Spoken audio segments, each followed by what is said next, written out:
पिता का नाम नुसीर वांजी तथा माता का नाम जीवन बाई टाटा था। इनके पिता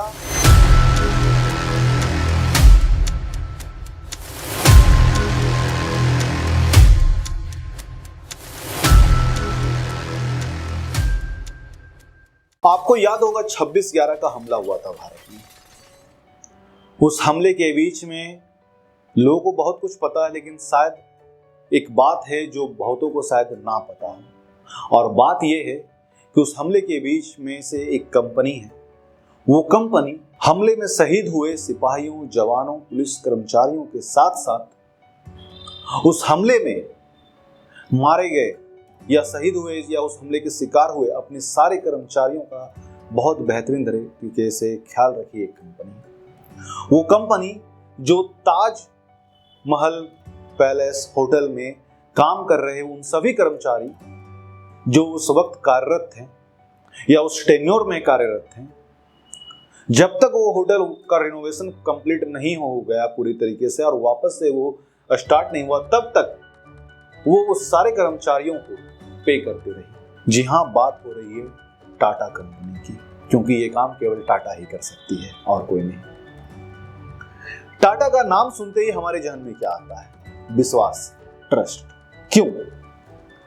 क्योंकि टाटा एक ऐसी कंपनी है जो अपने प्रॉफिट से पहले देश का प्रॉफिट, अपने कर्मचारियों का प्रॉफिट सोचती है, और इसी वजह से आज टाटा दुनिया की मोस्ट ट्रस्टेड कंपनी है। कोई भी सामान अगर आप लेने जाते हो बाजार में, अगर वो टाटा कंपनी का मिल रहा होता है, अगर उसमें कुछ पैसे अधिक भी लग रहे होते हैं, तो आप प्रायोरिटी टाटा को देते हो, क्योंकि विश्वास कमाया है टाटा। आज हम बात करेंगे उस शख्सियत के बारे में जिन्होंने इस विश्वास का नींव रखा।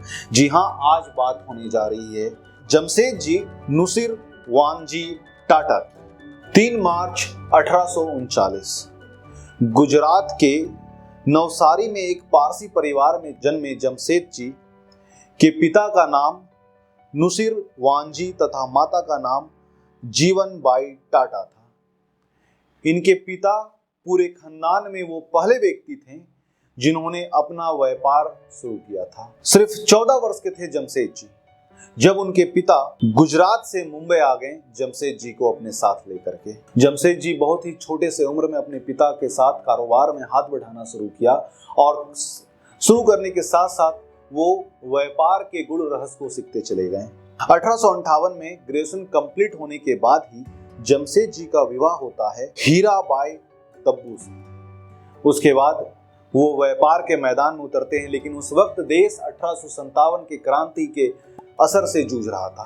उस वक्त किसी भारतीय के लिए व्यापार में आगे बढ़ना काफी मुश्किल महसूस हो रहा था, तो जमशेदजी उस दौर में अपने पिता के व्यापार में ही लगे रहे। 1868 ईस्वी 29 वर्ष के आयु में जमशेदजी महज 21,000 रुपए के साथ अपना खुद का व्यापार शुरू करते हैं और एक तेल कारखाने को खरीद करके उसे रुई मिल में तब्दील कर देते हैं, जिसका नाम रखते हैं अलेक्जेंडर मिल।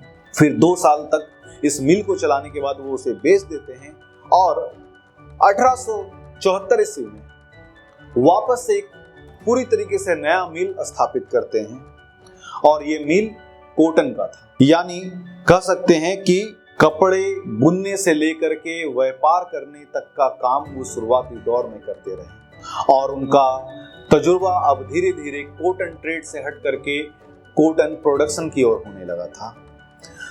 और इस दौर में जमशेदजी एक बात समझ गए, व्यापार में अगर सबसे अधिक फायदा है तो उत्पादन में है, इसलिए उत्पादन की ओर बढ़ना चाहिए। और इसी कारण से टाटा एक इंडस्ट्रियलिस्ट है, ना कि बिजनेसमैन। एक अपने इंटरव्यू में रतन टाटा भी ये बात को कहे थे कि we are the industrialist, not a businessman.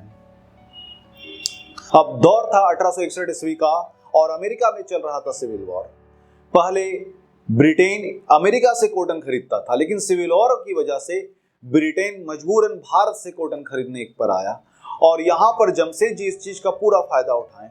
वो दुगने दाम में अपने सामानों को अंग्रेजों को बेचना शुरू किया और एक अच्छा खासा मुनाफा कमाए। लेकिन 4 साल बाद जब अमेरिका का सिविल वॉर गृह युद्ध समाप्त होता है, तो उस वक्त जमशेदजी को बहुत ही घाटा का सामना करना पड़ा। कंपनी बेचने के कगार तक पहुंच गए थे, लेकिन जमशेदजी बेचने नहीं दिए, कंपनी को बिकने नहीं दिए और अपने दमखम से कंपनी को बचा लेते हैं। यहाँ पर एक घटना मैं आपको सुनाता हूँ जो जमशेदजी के जीवन में एक बहुत बड़ा घटना और एक हमारे लिए और हम सबों के लिए एक बहुत बड़ा ये इंस्पिरेशन है। जमशेदजी उस वक्त के एक बहुत बड़े होटल में जाते हैं जहां पर पता चलता है कि वहां पर भारतीयों को आना अलाउ नहीं किया जाता है और बहुत ही बेइज्जती के साथ उन्हें वहां से भगाया जाता है। तो जमशेदजी भी इस बेइज्जती का मुंह तोड़ जवाब देते और वो जवाब देते हैं ताजमहल पैलेस होटल बनवा करके। जमशेदजी ताजमहल पैलेस होटल बनवाते हैं और वो होटल वो हिंदुस्तान का पहला ऐसा होटल था जिसमें बिजली यानी इलेक्ट्रिसिटी की व्यवस्था थी। पहले वर्ल्ड वॉर के टाइम में इस होटल को 600 बेड का कमरा भी बनाया गया था। इस होटल को डायमंड बाय द सी का भी दर्जा दिया जाता है और ये मुंबई की पहचान कहलाती है। ये होटल उस शुरुआती दौर में महज 13 रुपए के किराए में इस होटल में रुकने को मिलता था।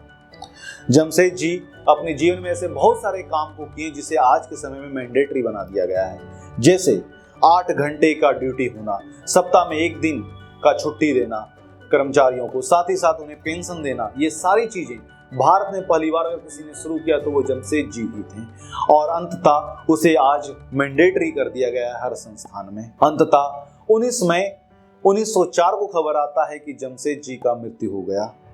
लेकिन एक बात यहाँ पर यह है कि जमशेदजी अपने जीते जी 3 सपना देख चुके थे और उसका बीज बो चुके थे और उन बीज को बड़ा करना और उस सपने को साकार करने का काम आगे की पीढ़ियों ने किया, जिसमें से एक था आयरन एंड स्टील कंपनी को स्थापित करना, दूसरा था कॉम्प्रिहेंसिव स्टडी सेंटर स्थापित करना और तीसरा था हाइड्रो इलेक्ट्रिसिटी प्लांट स्थापित करना।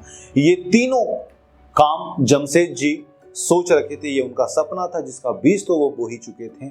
आगे की पीढ़ियों ने उस काम को पूरा अंजाम दिया। तो उम्मीद है आपको जमशेदजी की इस कहानी से बहुत कुछ सीखने को मिला होगा और इसी के साथ इस वीडियो को मैं यहाँ पर समाप्त करता हूँ। इन वीडियो को समाप्त करने के साथ साथ आप सबों से बहुत ही सविनय निवेदन है कि आपको हमारा ये काम बेहतर लगता है तो कृपया कर इस वीडियो को अधिक से अधिक शेयर करें। जितना अधिक आप शेयर करोगे उतना अधिक हमारा सपोर्ट होगा। तो मिलते हैं अपने अगले वीडियो में, तब तक के लिए जय हिंद, जय भारत, वंदे मातरम।